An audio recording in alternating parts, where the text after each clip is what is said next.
Good morning students. In this video we are going to start our second chapter, that is control and coordination. हमने first chapter में कुछ important life processes के बारे में पढ़ा था। जैसे हमने पढ़ा था डाइजेशन, रेस्पिरेशन, ट्रांसपोर्टेशन, एक्सक्रीशन। ये कुछ लाइफ प्रोसेसेस थी जो हमने फर्स्ट चैप्टर में कवर की थी। सेकंड चैप्टर में हम एक इम्पोर्टेंट लाइफ प्रोसेस पढ़ेंगे जो कौन सी है, कंट्रोल एंड कोऑर्डिनेशन। तो चैप्टर शुरू करने से पहले सबसे पहले हम देख लेते हैं कि कंट्रोल एंड कोऑर्डिनेशन का मतलब क्या होता है। तो स्टूडेंट्स, अगर हम कोऑर्डिनेशन की बात करें तो कोऑर्डिनेशन का मतलब होता है किसी काम को मिलजुल कर एक अच्छे ढंग से करना, उस काम को बिल्कुल प्रॉपर वे में मिलजुल कर करना। तो अगर कोऑर्डिनेशन जहाँ होगा तो वहाँ कंट्रोल की भी ज़रूरत होगी। कंट्रोल का मतलब क्या होता है, किसी पे काबू रखना। तो कोऑर्डिनेशन के लिए हमें किसकी ज़रूरत होती है, कंट्रोल की, क्योंकि बिना कंट्रोल के तो कोऑर्डिनेशन अच्छे से होगा ही नहीं, क्योंकि इसमें बहुत सारी चीज़ों को बहुत सारे मिलके जो है इन कोऑर्डिनेशन में फंक्शनिंग क्या होती है, एक साथ मिलके किसी काम को किया जाता है। तो उसके लिए हमें क्या, कंट्रोल की भी ज़रूरत होती है। तो इस चैप्टर में हम यही पढ़ेंगे कि प्लांट्स एंड एनिमल्स में कंट्रोल एंड कोऑर्डिनेशन कैसे होता है। तो बच्चों, अगर हम एनिमल्स की बात करें तो एनिमल्स में जो है कंट्रोल एंड कोऑर्डिनेशन के लिए दो सिस्टम प्रेजेंट होते हैं। एक होता है नर्वस सिस्टम और सेकंड होता है एंडोक्राइन सिस्टम। तो हम इस चैप्टर में नर्वस सिस्टम और एंडोक्राइन सिस्टम दोनों के बारे में पढ़ेंगे। लेकिन अगर हम प्लांट्स की बात करें तो प्लांट्स में नर्वस सिस्टम प्रेजेंट नहीं होता, उनमें सिर्फ हार्मोनल सिस्टम प्रेजेंट होता है। उनमें हार्मोन्स के थ्रू जो है एक्टिविटीज़ जो है हार्मोन्स के थ्रू कंट्रोल एंड कोऑर्डिनेशन होता है, किसमें, प्लांट्स में। तो ये कंट्रोल एंड कोऑर्डिनेशन को हम एक एग्जांपल से समझने की कोशिश करते हैं।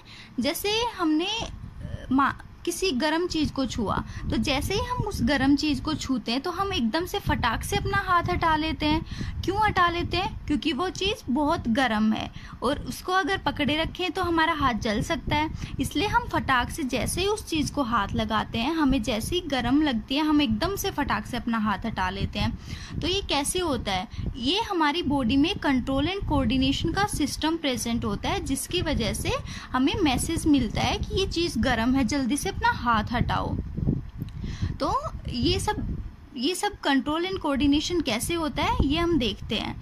जैसे ही हम किसी गर्म चीज़ को पकड़ते हैं तो हमारा ब्रेन जो है हमें मैसेज देता है कि ये चीज़ बहुत गर्म है, हमें अपना हाथ हटाना चाहिए। तो ब्रेन जब मैसेज देता है तो क्या करते हैं, हम अपने हाथ को हटाते हैं तो हमारी मसल्स काम करती हैं। तो क्या हो गया, इसमें मसल्स ने और ब्रेन ने और मसल्स ने क्या, एक दूसरे के साथ कोऑर्डिनेट किया, तब जाके हमारा हाथ पीछे हटा।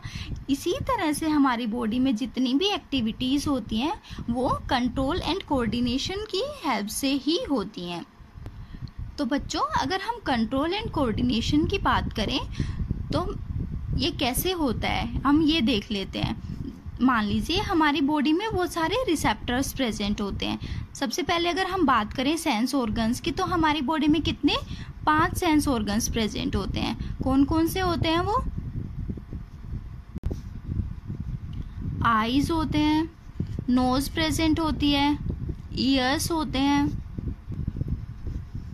टंग प्रेजेंट होती है और हमारी स्किन होती है। ये हमारी बॉडी में क्या, 5 सेंस ऑर्गन्स होते हैं जो एक्सटर्नल एनवायरनमेंट में जो चेंजेज होते हैं उनको सेंस करते हैं। तो अगर हम इन सेंस ऑर्गन्स की बात करें तो जो भी ये सेंस ऑर्गन्स हैं इनके अंदर रिसेप्टर्स प्रेजेंट होते हैं। अब ये रिसेप्टर्स क्या होते हैं उनको देख लेते हैं हम। रिसेप्टर्स क्या होते हैं, रिसेप्टर्स जो हैं कुछ ग्रुप ऑफ सेल्स होते हैं जो हमारी बॉडी में प्रेजेंट होते हैं। ये क्या करते हैं, ये सेल्स क्या करते हैं, ये सेल्स जब एक्सटर्नल एनवायरनमेंट में कुछ चेंज होता है तो उस चेंज को डिटेक्ट करते हैं और जो है हमारे नर्वस सिस्टम तक उस बात को पहुंचाते हैं। क्या करते हैं, रिसेप्टर्स क्या करेंगे, रिसेप्टर्स जो है जो एक्सटर्नल एनवायरनमेंट में चेंजेज होते हैं उनको डिटेक्ट करके हमारी बॉडी में उस मैसेज को ट्रांसफ़र करते हैं। किसके थ्रू ट्रांसफ़र करेंगे, नर्व्स के थ्रू। ये हम हमारे नर्वस सिस्टम में पढ़ेंगे कि नर्व्स क्या होती हैं, ये सब नर्वस सिस्टम का पार्ट होती है। तो सबसे पहले हम क्या देख लेते हैं कि रिसेप्टर्स क्या होते हैं। तो अब मैंने जैसे अभी बात की कि हमारी बॉडी में 5 सेंस ऑर्गन्स प्रेजेंट होते हैं, eyes, nose, ears, tongue and skin. तो जो ये हमारे सेंस ऑर्गन्स होते हैं, इनमें भी रिसेप्टर्स प्रेजेंट होते हैं। सबके अपने अपने रिसेप्टर्स होते हैं। आईज में अपने रिसेप्टर्स होंगे, नोज के अलग रिसेप्टर्स होते हैं। तो अगर हम रिसेप्टर्स की बात करें तो आईज में कौन से रिसेप्टर्स प्रेजेंट होते हैं, उनको हम क्या बोलते हैं? जो आईज में रिसेप्टर्स होते हैं उनको हम कहते हैं फोटो रिसेप्टर्स। जो नोज में रिसेप्टर्स प्रेजेंट होते हैं उनको हम बोलते हैं ओल्फैक्टरी रिसेप्टर्स। हमारे जो ईयर्स में रिसेप्टर्स प्रेजेंट होंगे उनको हम बोलेंगे फोनो रिसेप्टर्स। हमारे ईयर्स का काम क्या होता है? साउंड को डिटेक्ट करते हैं। तो ये क्या करते हैं? फोनो रिसेप्टर्स जो होंगे जो साउंड को डिटेक्ट करेंगे। टंग में भी रिसेप्टर्स प्रेजेंट होते हैं जिनको हम बोलते हैं गस्टेटरी रिसेप्टर्स। क्या हो जाएंगे? Gustatory receptors. जो हमारी स्किन में रिसेप्टर्स प्रेजेंट होते हैं वो कौन से होते हैं? Thermo receptors. जो एक्सटर्नल एनवायरनमेंट में जैसे गर्म या ठंडा हमारी स्किन एकदम से पता कर लेती है कि हाँ ये चीज़ गर्म है। ये किसकी वजह से होता है? क्योंकि स्किन के अंदर थर्मो रिसेप्टर्स प्रेजेंट होते हैं। इनकी वजह से हमें क्या पता चलता है कि हाँ ये चीज़ ठंडी है, ये गर्म है। तो इस तरह से कंट्रोल एंड कोऑर्डिनेशन काम करता है कि जो भी हमारी बॉडी है उसके अंदर बहुत सारे रिसेप्टर्स प्रेजेंट होते हैं। ये रिसेप्टर्स जो है एक्सटर्नल एनवायरनमेंट में जो चेंज होता है उसको डिटेक्ट करते हैं और फिर उस मैसेज को जो है हमारी बॉडी में न्यूरॉन्स के थ्रू ट्रांसमिट करते हैं। तो अभी ये एक वर्ड आया स्टिमुलस। तो अब हम ये देख लेते हैं कि स्टिमुलस का मतलब क्या होता है। स्टिमुलस का क्या मतलब होता है? जो भी एक्सटर्नल एनवायरनमेंट में चेंज आता है उस चेंज को हमारी बॉडी कुछ उस चेंज के उसका रिस्पॉन्स करती है। जो एक्सटर्नल एनवायरनमेंट में चेंज होता है उसको हम क्या बोलते हैं? स्टिमुलस बोलते हैं। So what is the changes in environment to which the organisms respond and react are called stimulus। जो हमारे बाहर के एनवायरनमेंट में जो चेंजेस आते हैं और उन चेंजेस का ऑर्गेनिजम्स जो हैं उनको उसके लिए रिस्पोंड करते हैं, उन चेंजेस को रिएक्ट करते हैं, उसको हम क्या बोलते हैं? स्टिमुलस बोलते हैं। अभी हमने जैसे बात की कोऑर्डिनेशन की, तो कोऑर्डिनेशन मैंने अभी क्या बताया था? कोऑर्डिनेशन का मतलब होता है मिलजुल कर किसी काम को परफॉर्म करना। तो अगर हम ह्यूमन बॉडी में कोऑर्डिनेशन की बात करें तो इसका क्या मतलब होगा? The work together of various organs of body of an organism in a proper manner to produce proper reaction to a stimulus is called coordination। जब कोई बाहर से स्टिमुलस आता है तो हमारी बॉडी के अंदर जो भी ऑर्गन्स प्रेजेंट होते हैं वो एक दूसरे के साथ कोऑर्डिनेट करते हैं और उस स्टिमुलस का रिएक्शन देते हैं, उस स्टिमुलस का जो है रिस्पॉन्स देते हैं। उसको हम क्या बोलेंगे? कोऑर्डिनेशन। तो स्टूडेंट्स, जैसे मैंने अभी बताया कि एनिमल्स में कंट्रोल एंड कोऑर्डिनेशन के लिए क्या प्रेजेंट होते हैं? 2 सिस्टम प्रेजेंट होते हैं। कौन कौन से सिस्टम प्रेजेंट होते हैं? Nervous system and endocrine system.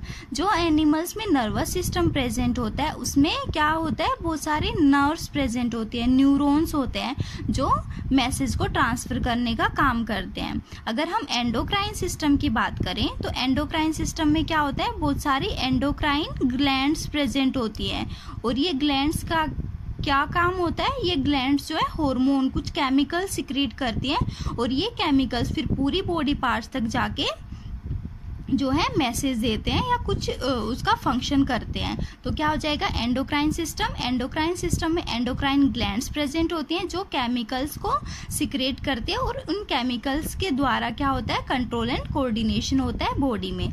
अगर हम नर्वस सिस्टम की बात करें तो नर्वस सिस्टम में क्या होता है? नर्वस सिस्टम में बहुत सारे न्यूरॉन्स प्रेजेंट होते हैं जो कंट्रोल एंड कोऑर्डिनेशन का काम करते हैं।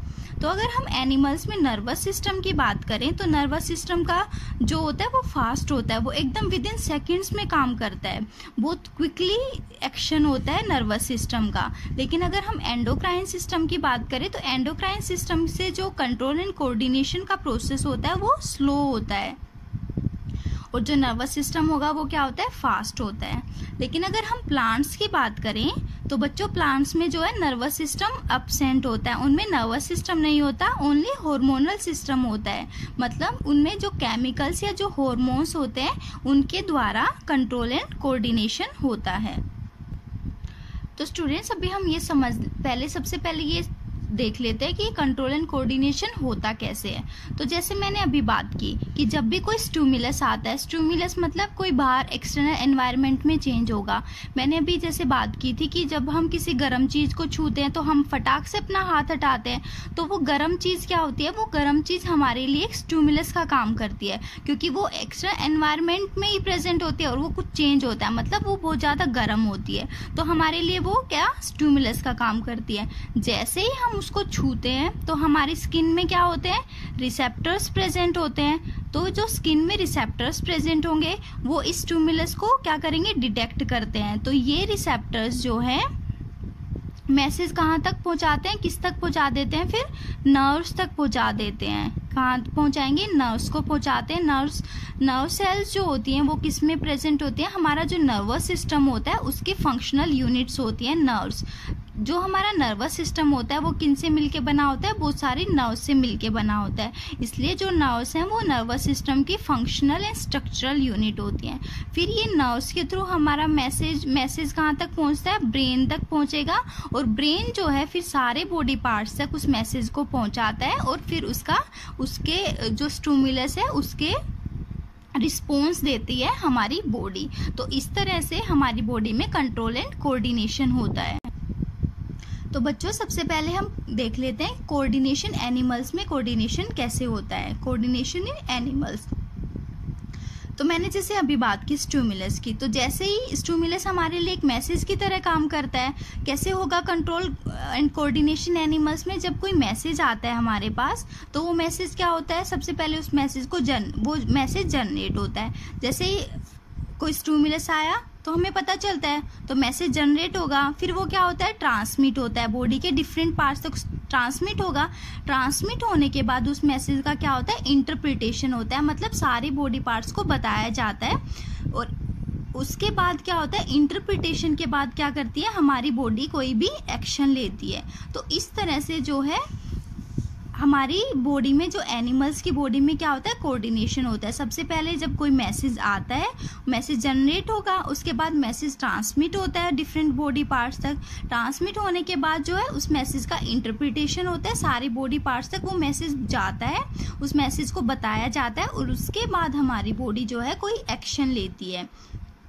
तो ये पूरा कोऑर्डिनेशन किसकी हेल्प से होता है, नर्वस सिस्टम की हेल्प से होता है। तो अभी हम सबसे पहले नर्वस सिस्टम देख लेते हैं कि नर्वस सिस्टम में क्या क्या प्रेजेंट होता है और हमारा नर्वस सिस्टम कैसे फंक्शन करता है। तो अगर हम नर्वस सिस्टम की बात करें, यूनिसेलुलर ऑर्गेनिजम्स की बात करें, तो यूनिसेलुलर ऑर्गेनिजम्स किसी भी चीज़ का कैसे रिएक्शन देती है।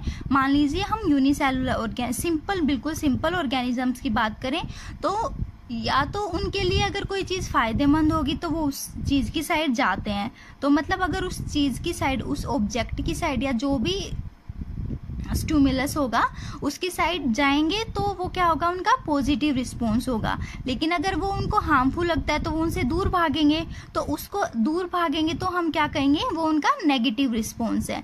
लेकिन अगर हम मल्टी सेलुलर ऑर्गेनिजम्स की बात करें, तो मल्टी सेलुलर ऑर्गेनिजम्स में जो है कॉम्प्लिकेटेड होती है बॉडी हमारी, तो उसमें उसके लिए प्रॉपर तरह से सिस्टम्स होते हैं जिसकी हेल्प से कंट्रोल एंड कोऑर्डिनेशन होता है। तो अगर हम मल्टी सेलुलर ऑर्गेनिजम्स की बात करें तो हमने बात की थी, दो सिस्टम प्रेजेंट होते हैं, endocrine system and nervous system. तो हम नर्वस सिस्टम की बात करेंगे। नर्वस सिस्टम क्या होता है, नर्वस सिस्टम में बहुत सारी नर्व्स प्रेजेंट होती हैं। ये नर्व्स क्या होते हैं, नर्व्स को हम क्या बोलते हैं, न्यूरॉन्स भी बोलते हैं। हमने पढ़ा है जब हमने सेल का चैप्टर पढ़ा था 9th क्लास में, तो जो हमारी नर्व सेल्स होती हैं वो कैसी होती हैं, सबसे लार्जेस्ट सेल होती हैं। नर्व सेल्स क्या होती हैं, लार्जेस्ट सेल्स। और जो ये नर्व सेल्स होती हैं ये स्ट्रक्चरल एंड फंक्शनल यूनिट होती है नर्वस सिस्टम की। तो सबसे पहले हम नर्व सेल्स का डायग्राम देख लेते हैं कि ये नर्व सेल एक्चुअल में दिखती कैसी हैं, होती कैसी हैं। तो स्टूडेंट्स, अगर हम नर्व सेल की बात करें तो हमारी नर्व सेल्स कुछ इस तरह की दिखाई देती हैं। नर्व सेल्स में मेनली 3 पार्ट्स प्रेजेंट होते हैं। कौन कौन से होते हैं, ये जो बीच में हमें एक सेल जैसी स्ट्रक्चर दिख रही है उसको हम क्या बोलते हैं, सेल बॉडी। सेल बॉडी से बहुत सारी ब्रांचेस निकली होती हैं जिनको हम क्या बोलेंगे, जिनको हम क्या बोलते हैं, डेंड्राइट्स बोलते हैं। क्या होता है, सेल बॉडी में बहुत सारी ब्रांचेज होती हैं जिनको हम क्या बोलते हैं, डेंड्राइट्स बोलते हैं। और सेल बॉडी से जो है एक सिलेंड्रिकल स्ट्रक्चर अराइज होती है जिसको हम क्या बोलेंगे, एक्सोन। जो सेल बॉडी से सिलेंड्रिकल स्ट्रक्चर अराइज होगी उसको हम बोलते हैं एक्सोन। तो मेनली नर्व सेल्स के ये 3 मेन पार्ट्स होते हैं, cell body, dendrites and axon. क्या क्या मेन पार्ट्स हो जाएंगे किसी नर्व सेल के, cell body, dendrites and axon. तो स्टूडेंट्स, अगर हम सेल बॉडी की बात करें तो सेल बॉडी के अंदर क्या प्रेजेंट होता है, न्यूक्लियस प्रेजेंट होता है और इसका साइटोप्लाज्म होता है। और जो साइटोप्लाज्म होता है सेल बॉडी का, उसके अंदर छोटे छोटे ग्रेन्यूल्स भी प्रेजेंट होते हैं। इन ग्रेन्यूल्स को हम क्या बोलते हैं, निसेल्स ग्रेन्यूल्स। याद रखना, नर्व सेल्स में कुछ ग्रेन्यूल्स प्रेजेंट होते हैं जिनको हम क्या बोलेंगे, निसेल्स ग्रेन्यूल्स।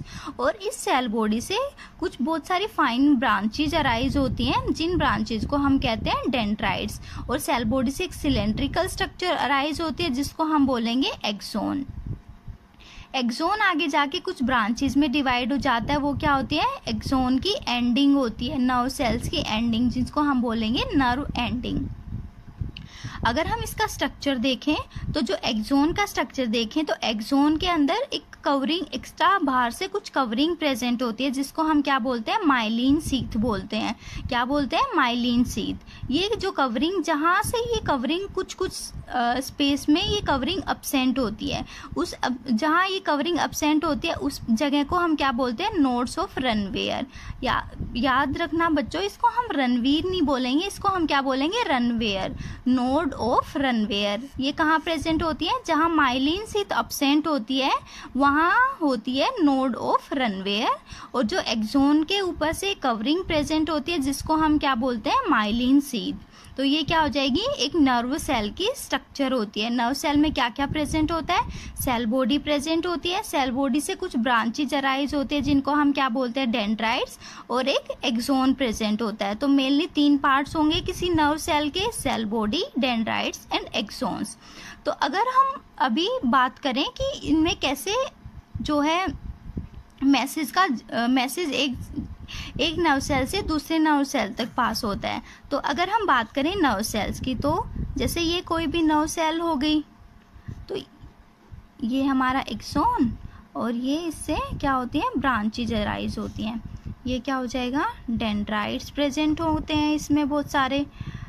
तो जो हमारी नर्व सेल्स होती हैं, सबसे पहले यहाँ कुछ रिसेप्टर्स प्रेजेंट होंगे। मैंने भी बात की थी रिसेप्टर्स की, कि रिसेप्टर्स जो कुछ ग्रुप ऑफ सेल्स होती हैं जो हमारी बॉडी में प्रेजेंट होती हैं। तो ये रिसेप्टर जब कोई स्टिमुलस आता है तो उस स्टिमुलस को डिटेक्ट करते हैं, और ये रिसेप्टर्स जो हैं, जो हमारे मैसेज आता है वो केमिकल मैसेज होता है, केमिकल्स होते हैं, उसमें केमिकल मैसेज होगा, तो उसमें कुछ चेंजेज होंगे, कुछ केमिकल चेंजेज होते हैं रिसेप्टर्स में, और वो उस रिसेप्टर को उस मैसेज को क्या कर देते हैं, इलेक्ट्रिकल मैसेज में कन्वर्ट कर देते हैं। क्या होता है बच्चों, जो हमारा रिसेप्टर्स होता है जब किसी स्टिमुलस को डिटेक्ट करते हैं तो उसको रिसेप्टर्स के अंदर कुछ बायोकेमिकल चेंजेज होते हैं जिससे वो मैसेज इलेक्ट्रिकल मैसेज में कन्वर्ट हो जाता है।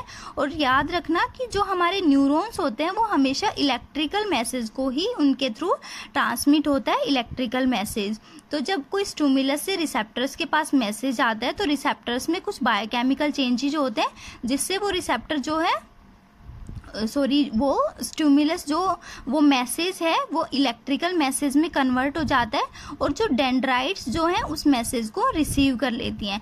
कौन सा पार्ट रिसीव करता है नर्व सेल्स का, डेंड्राइट्स उस मैसेज को रिसीव करता है इलेक्ट्रिकल सिग्नल की फॉर्म में, और फिर वो मैसेज डेंड्राइट्स से कहाँ जाता है, सेल बॉडी में आता है, और सेल बॉडी से एक्सोन के थ्रू कहाँ पहुंच जाता है, नर्व एंडिंग तक पहुंच जाता है। तो मैसेज तो एक से दूसरे तक तभी पास हो सकता है जब सारे के सारे एक दूसरे के साथ अटैच्ड हो। लेकिन अगर हम नर्व सेल्स की बात करें तो नर्व सेल्स एक दूसरे से एकदम से चिपकी हुई नहीं होती, इनमें कुछ गैप प्रेजेंट होता है, थोड़ा सा गैप प्रेजेंट होता है दो नर्व सेल्स के बीच में। उस गैप को हम क्या बोलते हैं? उस गैप को हम बोलते हैं साइनेप्स। क्या होता है साइनेप्स? साइनेप्स जो होता है गैप होता है जो दो नर्व सेल्स के बीच में प्रेजेंट होता है। तो जब हमारा इलेक्ट्रिकल सिग्नल जो मैसेज रिसेप्टर्स के थ्रू हमारी डेंड्राइट्स रिसीव करती हैं, वो इलेक्ट्रिकल सिग्नल कहाँ पास होता है? डेंड्राइट से सेल बॉडी में पास होगा, सेल बॉडी से कहाँ चला जाएगा? एक्सोन में। एक्सोन से जब वो टर्मिनल एंड तक आता है तो जो हमारा इलेक्ट्रिकल सिग्नल होता है वो इस स्पेस से ट्रेवल नहीं कर सकता। इलेक्ट्रिकल सिग्नल जो है ओनली नर्व सेल्स में ट्रेवल करता है, इसलिए फिर से इस इलेक्ट्रिकल सिग्नल को क्या केमिकल सिग्नल में कन्वर्ट होना पड़ेगा। इसीलिए अगर वो कुछ केमिकल्स के थ्रू ही ये जो है दूसरे इस स्पेस में ट्रेवल कर पाएगा, क्योंकि इलेक्ट्रिकल सिग्नल तो ओनली नर्व सेल्स में ट्रेवल करता है। तो जो फिर यहाँ नर्व एंडिंग तक पहुँच के ये इलेक्ट्रिकल सिग्नल कहाँ, यहाँ कुछ केमिकल्स रिलीज हो जाएंगे और ये किस में? केमिकल सिग्नल में कन्वर्ट हो जाएगा। तो फिर वापस से क्या होगा? जब ये मैसेज या जो ये सिग्नल है हमारा साइनप्स में पहुंच जाएगा, स्पेस में पहुंच जाएगा, तो बाद में स्पेस में पहुंचने के बाद फिर से क्या करेंगे? हमारे जो डेंड्राइट्स प्रेजेंट होते हैं नर्व सेल में, वो इस सिग्नल को, इस मैसेज को रिसीव करते हैं। फिर से इनमें ये मैसेज यहाँ जब स्पेस में पहुंच जाते हैं तो यहाँ क्या एज ए केमिकल मैसेज होता है, तो ये केमिकल मैसेज फिर इलेक्ट्रिकल मैसेज में चेंज होगा और हमारी डेंड्राइट जो है इस मैसेज को रिसीव कर लेती हैं। तो फिर क्या हो जाएगा? मैसेज डेंड्राइट से कहाँ पहुँच जाएगा? सेल बॉडी में, सेल बॉडी से एक्सोन में, और एक्सोन से टर्मिनल एंड से, इस तरह से एक एक्सोन से दूसरे एक्सोन तक, दूसरे से तीसरे, इस तरह से ये मैसेज क्या होता जाएगा? पास होता जाता है।